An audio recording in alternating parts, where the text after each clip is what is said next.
thanks everyone for taking some time out of your day to come and join Symphony AI to talk about our new Copilot. My name is Tim Laws. I'm the Senior Director of our technical sales team. Before we dive into our demo, we're just going to go through a few slides. I'll hop into our new Apex platform and show you our new Copilot in a couple of different scenarios there. So I want to do a quick tech check. Manager, can you see my screen here? Yes, Tim. Okay, awesome. Thank you. So a little bit about Symphony AI. You guys can see our vision and our mission statement up here. We are comprised of 4 different divisions. We have enterprise IT, which is where I come from, the division that I represent, but we also have a retail and consumer packaged goods division, a financial services division, and an industrial division. And between those 4 divisions, we are the global enterprise IT leader in generative and predictive AI. So we have a deep vertical expertise to deliver AI solutions to over 2,000 customers worldwide. We have the top 15 grocers, the top 25 consumer packaged good companies, 200 of the top financial institutions, global manufacturers, and entertainment companies. We're the industry leader in generative and predictive AI architecture for rapid development of copilots, predictive models, and vertical applications. And as you can see here, we have over 2,400 employees throughout 33 countries. The divisions that we have up here, 4 of them are going to be vertical specific. So retail, you can see some of our customers are listed there: Albertsons, Whole Foods, Walmart, Smart & Final, Kroger, etc. With our consumer packaged goods side, we have Coca-Cola, General Mills, Pepsi, Kellogg's, Johnson & Johnson, Campbell's, so on and so forth. Financial services, we have Bank of America, Lloyd's, HSBC, Mass Mutual. Industrial, we have Cargill, 3M, Siemens, ExxonMobil, NRG, so on and so forth. And then under enterprise IT, we have Harman International, Trellix, McAfee, KPMG, Finish Line, Cisco, Toyota, Bosch, etc. So the first 4 divisions over on the left-hand side are vertical specific AI technology that we offer. Enterprise IT is a horizontal division. So it doesn't matter what the company does from an industry perspective, they can always use an ITSM platform in the background. They can use our enterprise IT AI technology. It's a little more in-depth about enterprise IT. We've won the Gartner Peer Insight Customer Choice 5 years in a row, the CIO Choice 6 years in a row. We are the top right quadrant. We're the leader for the ISG Provider Lens. We have Gartner Peer Insight Customer First Awards, so on and so forth. On the right-hand side, you can see more of our customer base, some more recognizable logos that you have there. Here are some more additional recognitions here that you can see.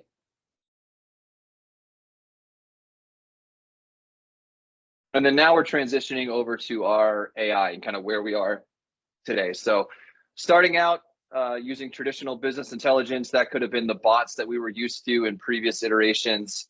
A lot of that has to do with human input, and they're all if-then statements in the background. So previously, we like to kind of compare this to driving a car and where we are today with car technology and safe driving. Before it was all human input, the pilot was 100% in charge. Act 1 of predictive AI, we had cruise control, so a little more hands-off when it comes to driving, a little more ease of use. Where we are today is our copilots.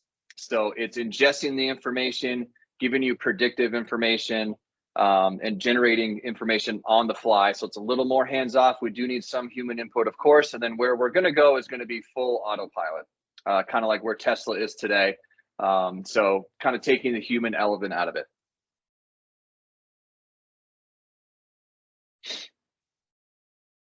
So here's some of the most critical technology outcomes for technology investments. So 67% want to excel in customer experience. 57% want to improve operating margins, and 53% want to generate revenue. So what are the top technologies that are likely to be implemented by 2026? AI is leading the way there.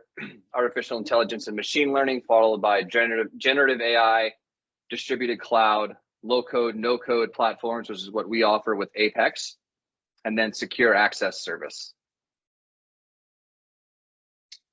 Now, the personas that we're tailoring to here is the 3 personas that you see listed on the bottom of the page there. So probably the largest consumer of this is going to be the end users. So we want to provide a 24/7 digital assistant or digital co-pilot that can help them submit incidents, submit service catalog requests, find knowledge-based articles, hopefully deflect as many incoming tickets as we can possible there. And this really goes along really well with our service automation module.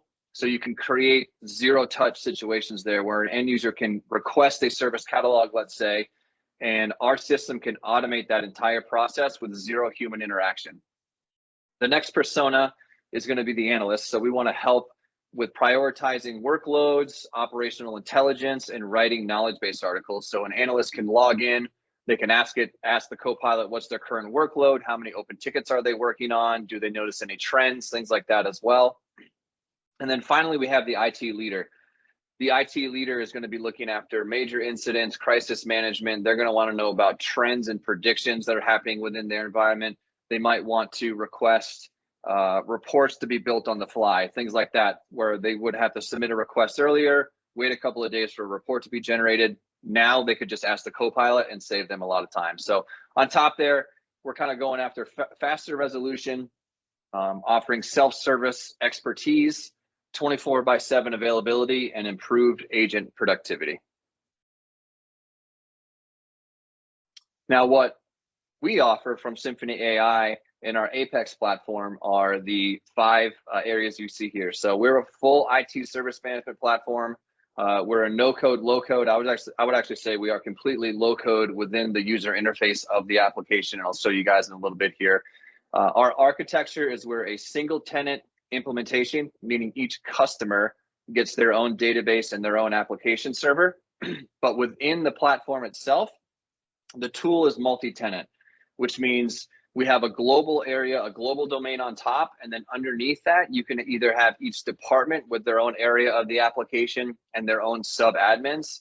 That means that they can have their own SLAs. They can throw out SLAs if they don't want to use those.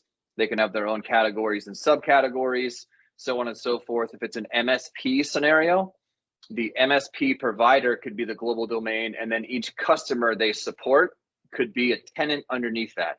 And they can provide different services to those tenants. Maybe some tenants get incident, problem, change, release, etc. Maybe some just get incident and service catalog requests. Those can be all completely configured to tailor to the customer needs. We also allow for as many URLs as you need to.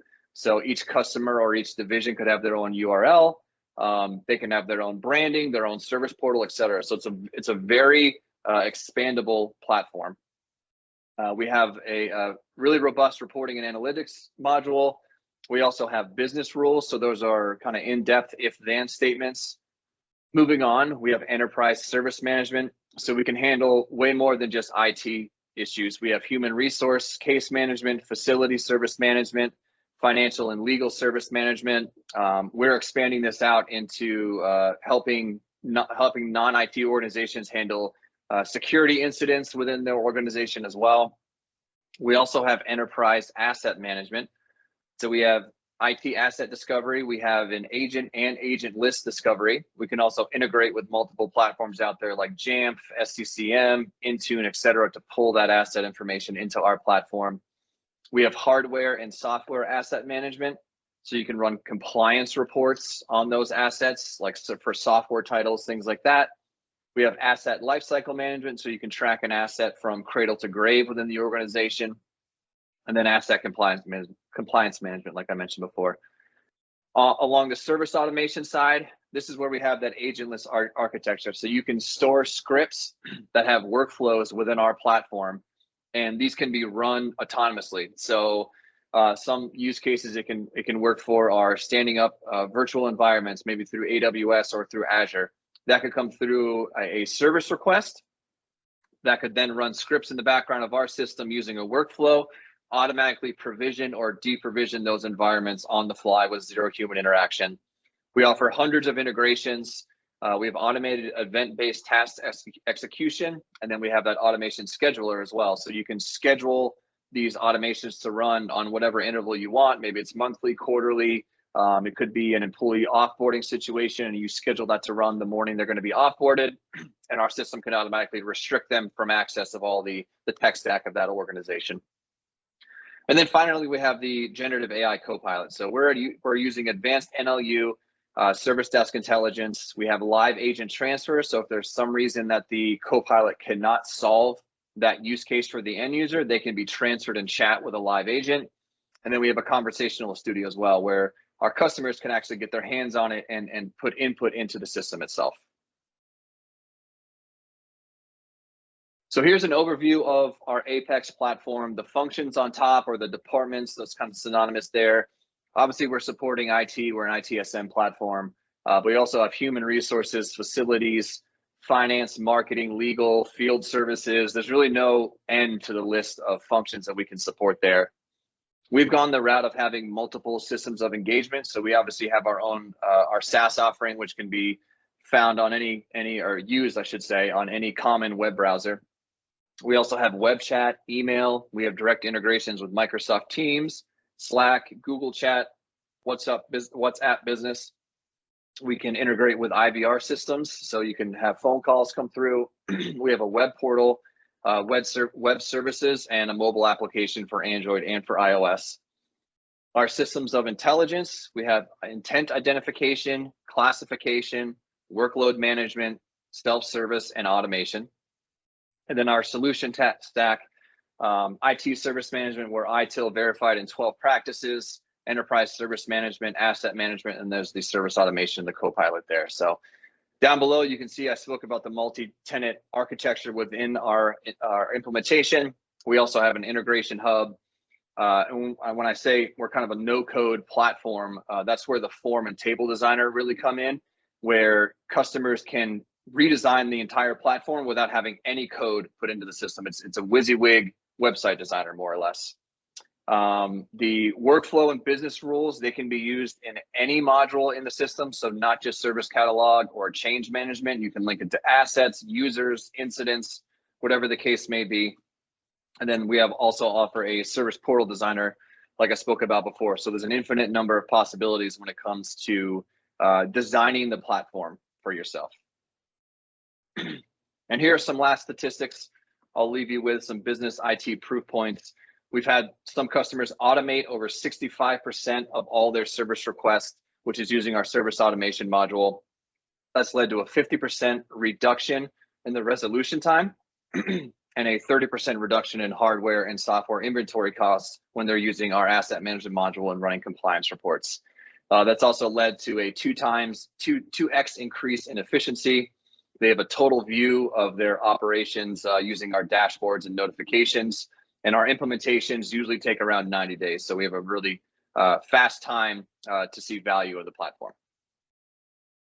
All right, enough slide deck. I will reshare my screen here. And we will dive into the platform. Okay, so here is the Apex platform. I'm just going to do a quick kind of run through of this. I've logged in as Frederick. Frederick is an admin. Here's an example of a portal that an admin can have. So this is showing a search bar on top. You can dictate where this is searching within the application. This can also search external sources as well. And then down here, we kind of have the workload of the environment. So this is Frederick's personal workload. This can be broken down by different modules in the system. As you can see, it's a very snappy and responsive platform. All these are live links within the system as well. So this is giving Frederick kind of a quick overview of what's happening within his environment. But what I wanted to show with that no code side is going to be the design studio. So this is kind of where I think we set ourselves apart from a lot of the competition, is within the platform itself, you can go through and modify any page that you want if you don't like what we offer kind of out of the box there. So if I go into the manage incidents page, which is where I would, as an analyst, be supporting those end users, I can go to our form designer. And just to show some examples, I can modify this entire page within here. So if I don't like the symptom or the description or where that is, or the workflow as it comes in as a new incident, then goes to assigned, pending, resolved, and closed. We offer multiple layouts here. So you can pick the layout of the screen that you want. And then we have widgets as well. So we can modify, we have over 70 widgets that are out of the box. But you guys have complete control over what you do within this platform, which is very, very powerful.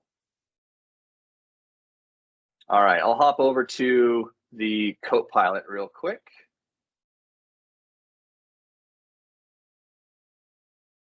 And log in here.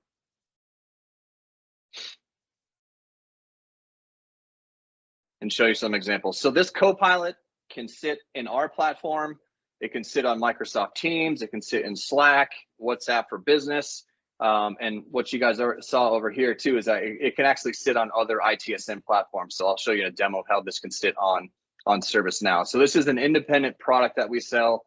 Of course, it plays really well with our Apex platform as well, but we recognize that there's an opportunity and a need for a Copilot to sit on other ITSM platforms. So that's something that we offer here. So this Copilot can, of course, submit service catalog requests and submit incidents, things like that as well. So I'll go through one of those situations real quick. So I'm logged in as Maxwell. Maxwell is an analyst, so we can go through a couple different use cases here.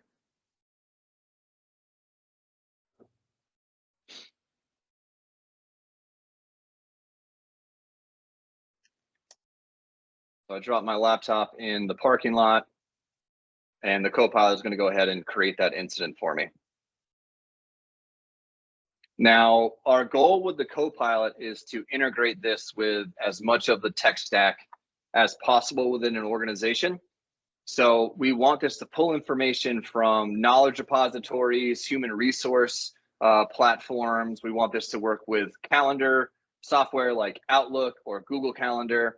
So that way the Copilot is really the one-stop shop for the employee to ask a question about anything within the organization. So as you can see here, I went through, submitted an incident that happened very quickly within a minute or less than a minute. I had my incident showing here, but I'll go through some other use cases that maybe don't have to do with IT. Let's say I'm having another child and I need to add them to my insurance policy.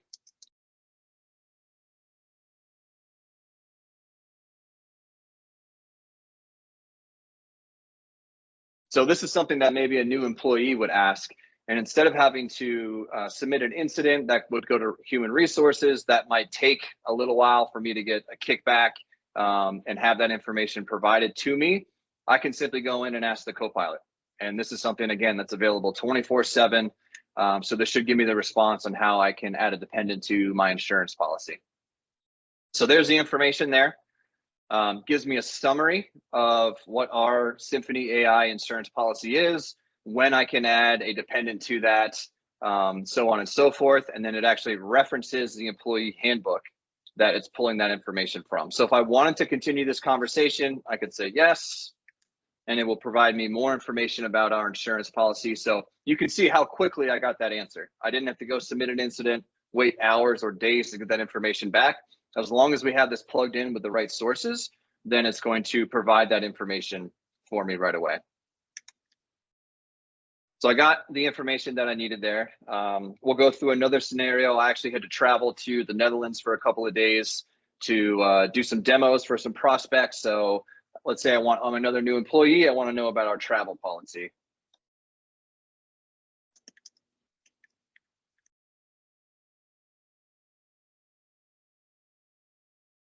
You can see I'm not a great speller here. I wish I could say I'm doing that on purpose, but not quite. So it's going to ingest that information. Again, it's looking for our travel policy that we have allowed access to here. So this is saying that I'm allowed $60 US per day for meals, laundry, and personal travel. Again, I can reference, this is referencing 2 different documents for me now. So I could click on those documents, pull that information up, read those if I wanted to as well. Now it's asking me if I'd like to know about accommodation expenses or hotel expenses in Europe. So I'll go through and ask that. So you can see it's kind of having a natural conversation with me, just like as if I was talking to a person. So it's answered my question. It knows there's additional information out there that it can help me with. maybe it already knows the answers to the follow-up questions I would ask in a normal conversation, and it's kind of prompting me to do so. So here's my results back here. So I have up to $120 a day that I can spend. And it kind of has a whole breakdown there, again, referencing the document that I have there.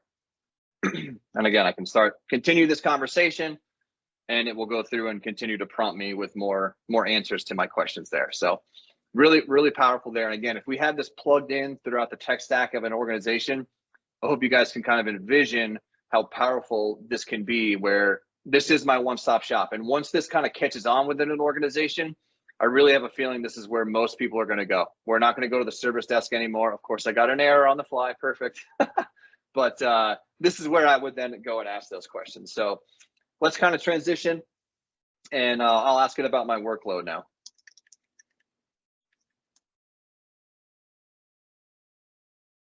So now I want to know about my workload. This is a demo account, so we'll see what we get here for results.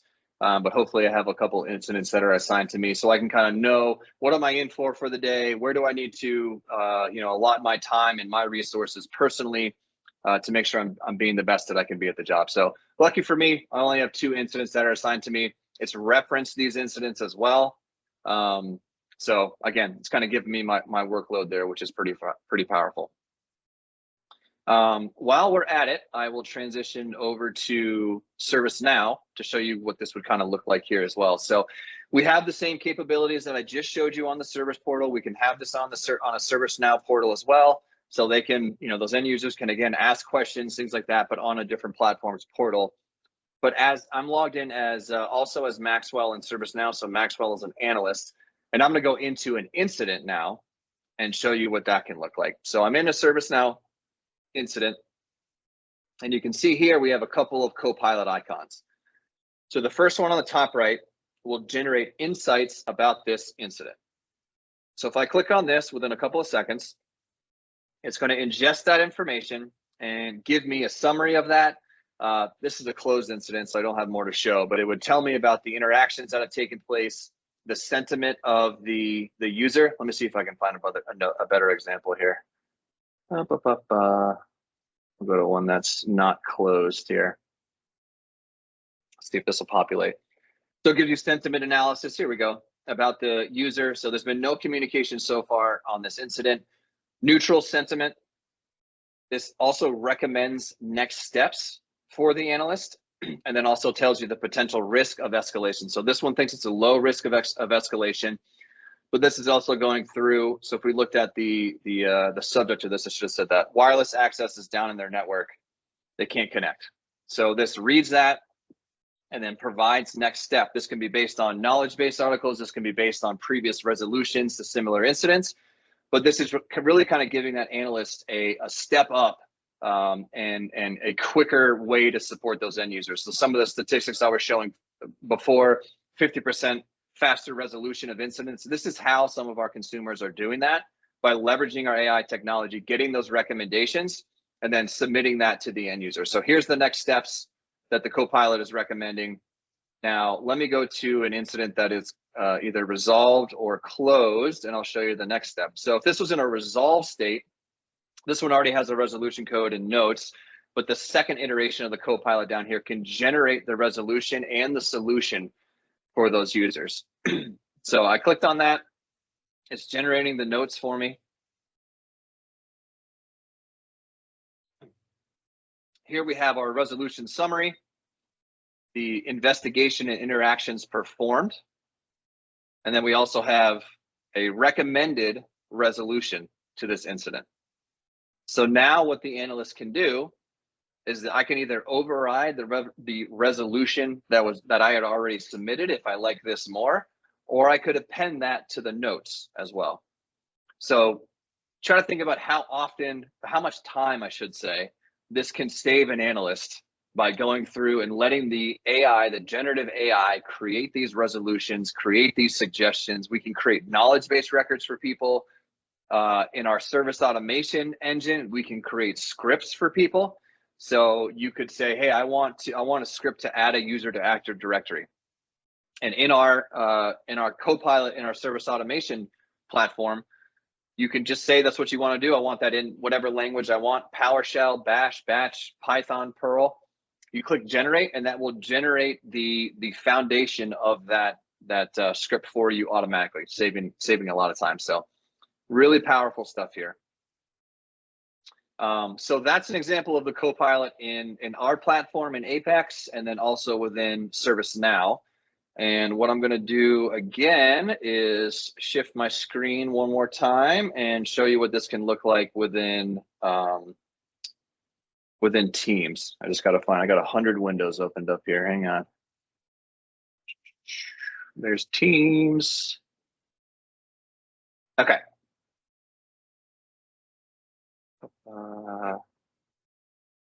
Okay, so we should be seeing Teams now.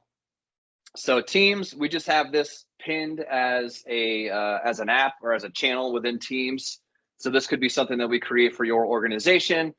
Then a coworker or an employee could have this pinned, and then we can go through and we have that same Copilot here as well. So I'm going to pretend that I am the manager of the service desk. Let's say that I just got back from that Netherlands trip I went on. I was over there for a week or two, and I'm laying in bed at 6:30 in the morning. My alarm just went off, and I want to know, what am I walking into when I get back? So I'll ask it about some trends.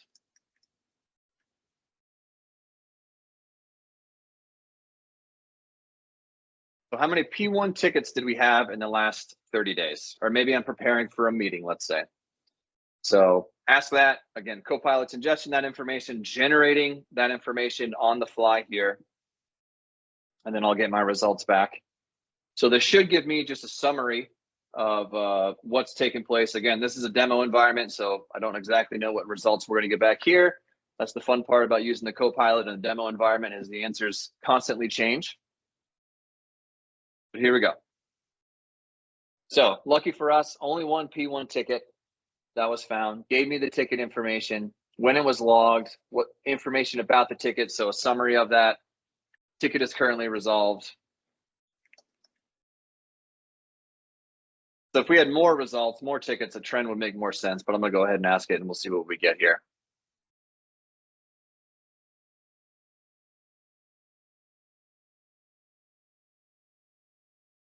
And then what I can do next is I can actually ask this to create a report for me on the fly based on that information. It's probably not going to be the greatest report because we only have one incident.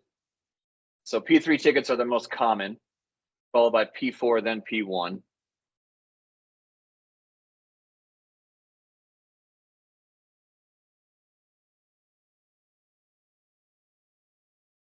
So I'll ask it to go ahead and create a report for me on the fly. And we'll see what we get here.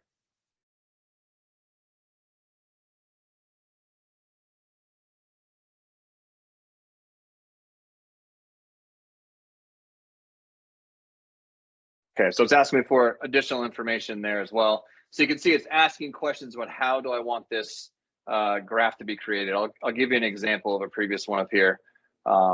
This is where I asked it again for more ticket detailed information. I just did this earlier today. Gave me the ticket details. I asked for it to create a report for me. This will pop open in a link, and then it'll actually give me that graphical report that I can then print out or share out to whoever I need to. So another really cool thing that I'll show here as well is we can integrate this with Outlook, like I said before. So I asked it for that report, and then down here I asked it to schedule a Teams meeting with Jason Yeary, who is a colleague of mine. This went and looked at Jason's calendar, saw the time that he was available, said that we're both available at this time. Do I want to schedule a meeting then? I said yes, and then here is the meeting details. So I asked this to be over Teams, so it created a Teams meeting for me. And then this actually shows up. See if I can find it on my calendar here. Yep, right there. Discuss P1 tickets with Tim. So that's when it created that incident for me. Or sorry, not that incident, that calendar item for me right there. So pretty powerful stuff there. All right, I think that's all I had for today. I don't know if there's any questions. I'll go back. Let's see if we have some in the Q&A. I have not been keeping up with these. Let's see what we have. Do we have any academic institutions in our customer base? Can you give some examples using your product? So Probably have to circle back on this. I'm trying to think off the top of my head. We have multiple academic institutions in the works right now. Trying to think. We have Burnaby School District. They're out of Vancouver, Canada. That's one of the latest ones I can remember. So I know we have a couple, but I think this would work really, really well with universities or large school districts based on our architecture and how we have the multi-tenancy. You know, we could have the university on top, and then we could have all of the colleges underneath, and the colleges can have their own support services and support desks that are handling tickets that are coming in from faculty, students, and staff there.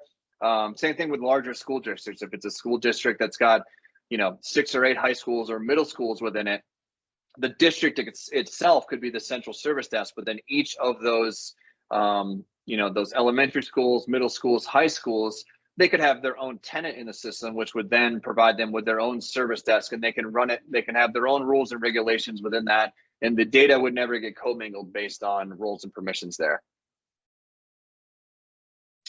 So another question, are you able to apply a style guide to the content that isn't a wall of continuous steps like returns and bolded texts? Referring to ServiceNow. So yes, I believe that we can do that. We probably just need to tweak it a little bit, but that can be a follow-up, Ryan, that we can get back to you on there.